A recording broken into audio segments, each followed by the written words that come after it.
Ross Feingold is an Asia political risk analyst. He joins me now from Taipei. Thanks for being with us.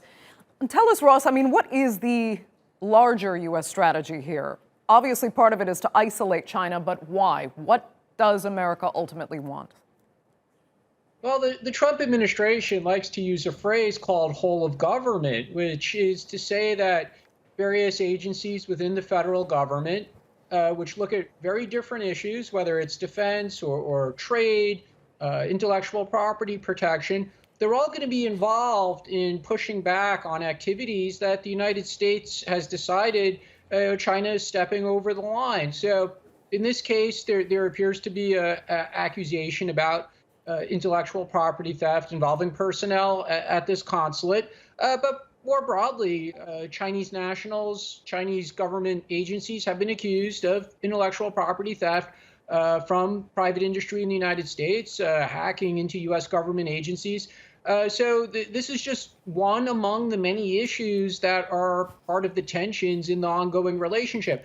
So keeping in mind this whole of government concept, the U.S. government has clearly shown a willingness to utilize various tools that are available to show China that the U.S. is displeased with things that China does.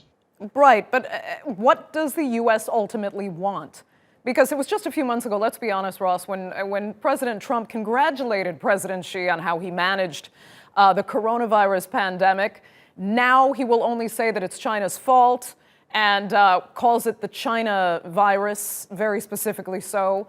So what is it that the U.S. administration is really trying to get from China? Is it about trade negotiations in the end?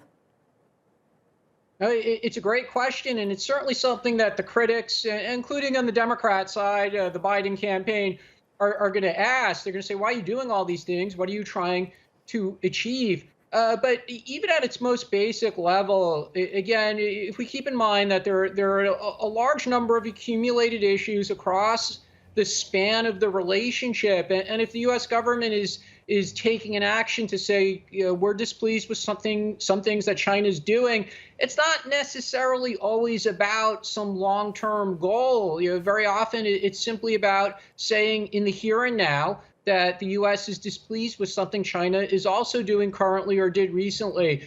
So we have to keep in mind that sometimes it's not about achieving some grand strategic goal. It might just simply be to say, we don't like what the personnel in this consulate have been doing. But China is not a nation to cave under pressure. And economically, U.S. consumers in particular have a lot to lose if, a healthy trade relationship with China is sacrificed because of sanctions and these tit-for-tat measures.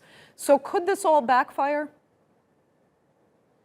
Well, we'll find out in November, specifically with voters who have been hurt by their inability to sell products to China. And most notably, that's in the agriculture sector. And some of those voters are in the swing states.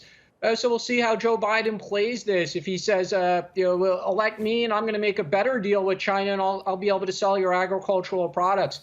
So time will tell whether or not Trump's strategy or the Trump administration strategy is a winning one as far as the voters in the United States and consumers or producers who do feel some pain from the trade disputes.